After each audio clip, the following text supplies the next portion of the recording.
Super star Mahesh Babu director Rajamouli కాంబినేషన్లో వస్తున్న pan world movie Varanasi.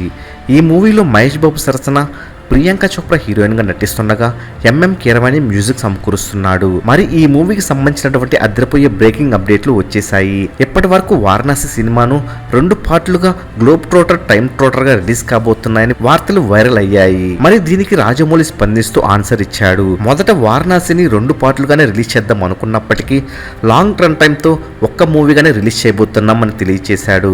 ఇక వారణాసి అటు ఇటుగా 3 గంటల రన్నింగ్ టైమ్ తో 2027 ఏప్రిల్ 7వ తేదీన రిలీజ్ కాబోతుందని తెలియజేశాడు. మరి అఫీషియల్ రిలీజ్ డేట్తో వారణాసి పైన అంచనాలు మరింత పెరిగిపోయాయి. అయితే వారణాసి మొదటి రోజు వరల్డ్ వైడ్గా ఎంత కలెక్ట్ చేయగలదని మీరు భావిస్తున్నారో కామెంట్ రూమ్లో తెలియజేయండి. మరెన్నో వారణాసి లేటెస్ట్ అప్డేట్స్ అందరికన్నా ముందే అందిస్తున్నటువంటి మూవీ మహల్ ఛానల్ సబ్స్క్రైబ్ చేసుకుని బెల్ ఐకాన్ని యాక్టివేట్ చేసుకోండి. ఈ వీడియో మీకు నచ్చినట్లయితే లైక్ చేసి కామెంట్ చేసి మూవీ మహల్ ఛానల్ సపోర్ట్ చేయండి.